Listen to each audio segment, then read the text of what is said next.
ಸ್ನೇಹಿತರೆ ನಮಸ್ಕಾರ ಎಲ್ರಿಗೂ welcome back to the channel. ಇವತ್ತಿನ ಈ ವಿಡಿಯೋ ಬಂದು ಪಿಂಚಣಿ ಹಣ ಜಮಾ ಆಗ್ತಾಯಿದೆ ಸ್ನೇಹಿತರೆ. ಈಗ ವೆರಿಫಿಕೇಷನ್ ಆದ ನಂತರ ತುಂಬ ಜನ ಪಿಂಚಣಿದಾರರಿಗೆ ವೃದ್ಧಾಪ್ಯ ವೇತನ, ಅಂಗವಿಕಲ ವೇತನ, ವಿಧವಾ ವೇತನ ಬರ್ತಾ ಇರ್ತಕ್ಕಂಥ ಪಿಂಚಣಿದಾರರಿಗೆ ಈಗ ಹಂತ ಹಂತವಾಗಿ ಹಣ ಜಮಾವಣೆ ಆಗ್ತಾಯಿದೆ. ಇಲ್ಲಿ ನೀವು ನೋಡ್ಬೋದು, ಈ ಒಂದು ಪಿಂಚಣಿದಾರನಿಗೆ ಒಂದೇ ತಿಂಗಳಲ್ಲಿ 2 ಕಂತುಗಳು ಜಮಾವಣೆ ಆಗಿದೆ. ಅಂದರೆ ಈ ತಿಂಗಳು 6ನೇ ತಿಂಗಳಲ್ಲಿ ಜಮಾವಣೆ ಆಗಿದೆ. ಈ ಪಿಂಚಣಿದಾರನಿಗೂ ಕೂಡ ಕಳೆದ ಬಾರಿ 3 ತಿಂಗಳಿಂದ ಯಾವುದೇ ಥರದ ಹಣ ಬಂದಿರಲಿಲ್ಲ. ಈಗ ಹಣ ಹಾಕಿದ್ದಾರೆ. ನಿಮಗೆ ಹಣ ಬರಬೇಕು ಅಂದರೆ ನೀವು ಏನು ಕೆಲಸನ ಮಾಡಬೇಕು, ಅದ್ರ ಜೊತೆಗೆ ಯಾವ್ಯಾವ ಜಿಲ್ಲೆಯಲ್ಲಿ ಎಷ್ಟೆಷ್ಟು ಜನರಿಗೆ ಹಣ ಸ್ಟಾಪ್ ಆಗಿದೆ ಪ್ರತಿಯೊಂದು ಮಾಹಿತಿನ ಈ ಒಂದು ವಿಡಿಯೋದಲ್ಲಿ ಕೊಟ್ಟಿದ್ದೀನಿ. ವಿಡಿಯೋನ ಸ್ಕಿಪ್ ಮಾಡ್ದಂಗೆ ನೋಡಿ. ಸ್ನೇಹಿತರೆ, ಹಾಸನದಲ್ಲಿ 42, ಹಾವೇರಿಯಲ್ಲಿ 41,000, ಕೊಪ್ಪಳದಲ್ಲಿ 39,000, ಬೆಂಗಳೂರಲ್ಲಿ 33,000, ಬಳ್ಳಾರಿಯಲ್ಲಿ 31,000, ಚಾಮರಾಜನಗರದಲ್ಲಿ 28,000 ಸ್ಟಾಪ್ ಆಗಿದೆ.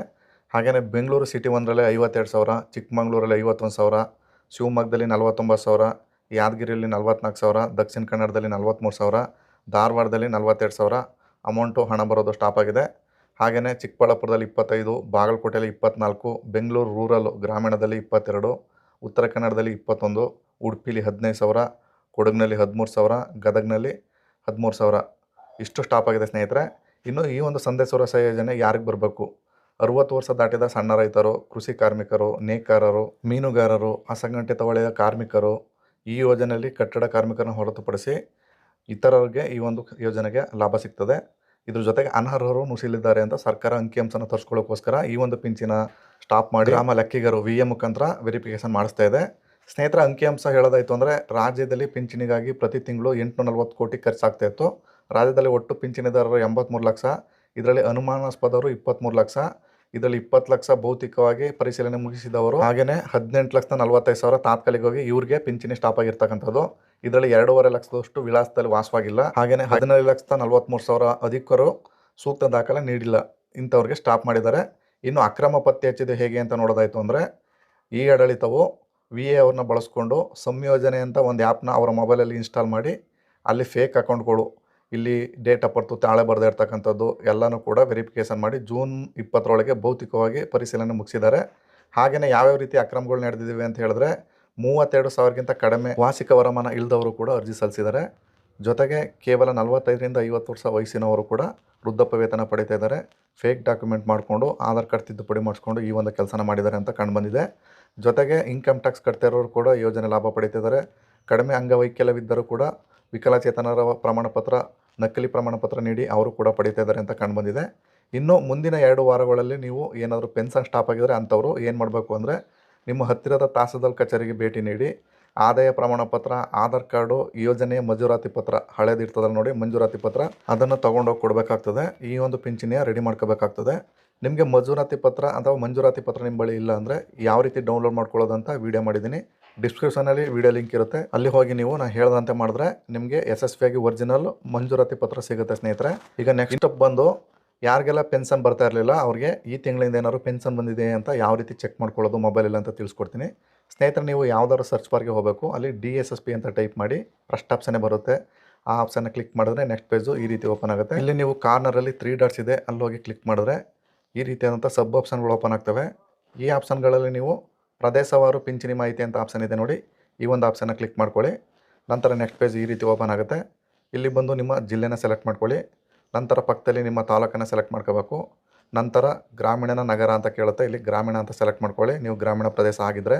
ನಂತರ ಇಲ್ಲಿ ಬಂದು ನಿಮ್ಮ ಹೋಬಳಿನ ಕೇಳುತ್ತೆ, ಹೋಬಳಿನ ಸೆಲೆಕ್ಟ್ ಮಾಡ್ಕೊಳ್ಳಿ. ನಂತರ ಪಾಪಪ್ ಬರುತ್ತೆ, ಓಕೆ ಅಂತ ಮಾಡಿ.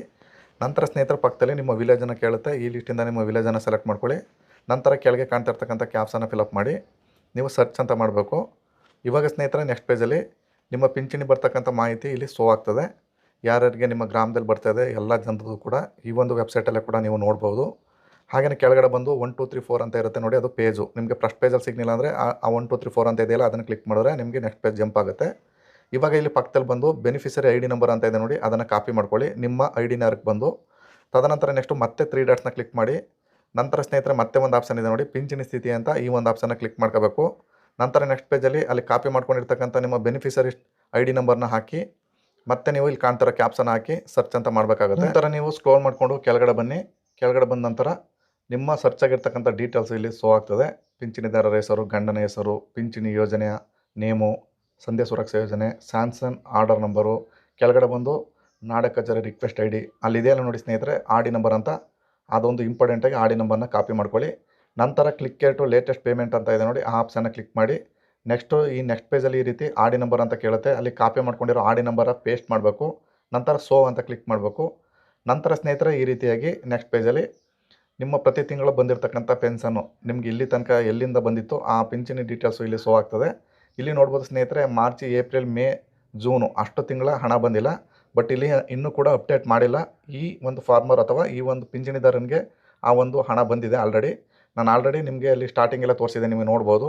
ಮತ್ತೆ ಒಂದು ಸಾರಿ ತೋರಿಸ್ತೀನಿ, ನೋಡ್ಬೋದು. ಈ ಒಂದು ಪಿಂಚಣಿದಾರನಿಗೆ ಎಲ್ಲ ಕಂತುಗಳು ಬಂದಿದೆ. ಅಂದರೆ ಸ್ಟಾಪ್ ಮಾಡಿದ್ರು, ಅನುಮಾನಾಸ್ಪದ ಪ್ರಕರಣ ಮುಗಿದ ಮೇಲೆ ವೆರಿಫಿಕೇಷನ್ ಮುಗಿದ ನಂತರ ಒಂದೇ ಸರಿ ಅಮೌಂಟ್ ಹಾಕಿದ್ದಾರೆ, ಅಲ್ಲಿ ನೋಡ್ಬೋದು. ಈ ರೀತಿಯಾಗಿ ಸ್ನೇಹಿತರೆ ಈಗ ಹಾಕೊಂಡು ಬರ್ತಾ ಇದ್ದಾರೆ ಪ್ರತಿಯೊಬ್ಬ ಪಿಂಚಣಿದಾರನು ಕೂಡ. ನೀವು ವೆಯ್ಟ್ ಮಾಡಬೇಕು. ಅದ್ರ ಜೊತೆಗೆ ನಾನು ಹೇಳ್ದಂತೆ ನೀವು ತಾಲೂಕು ಕಚೇರಿಗೆ ವಿಸಿಟ್ ಮಾಡಿ ನಿಮ್ಮ ದಾಖಲಾತಿಗಳನ್ನ ಮತ್ತೊಮ್ಮೆ ಸಬ್ಮಿಟ್ ಮಾಡಿ ಈ ಒಂದು ಪೆನ್ಷನ್ ಲಾಭ ಪಡ್ಕೊಳ್ಳಿ ಸ್ನೇಹಿತರೆ. ಇದಾಗಿತ್ತು ಇವತ್ತಿನ ಈ ಒಂದು ವಿಡಿಯೋದ ಮಾಹಿತಿ. ಈ ಒಂದು ಮಾಹಿತಿ ನಿಮ್ಗೆ ಇಷ್ಟವಾಗಿದ್ರೆ ದಯವಿಟ್ಟು ನಮ್ಮ ಚಾನಲ್ನ ಸಬ್ಸ್ಕ್ರೈಬ್ ಮಾಡ್ಕೊಳ್ಳಿ. AJ tech Kannada YouTube channel ಅಂತ. ಇದೇ ಥರ ಮಾಹಿತಿ ನೀಡ್ತಾ ಇರ್ತೀನಿ. ಇಷ್ಟು ಹೇಳಿ ಈ ವಿಡಿಯೋನ ಇಲ್ಲಿಗೆ ಮುಗಿಸ್ತಾ ಇದ್ದೀನಿ. ಎಲ್ರಿಗೂ ನಮಸ್ಕಾರ.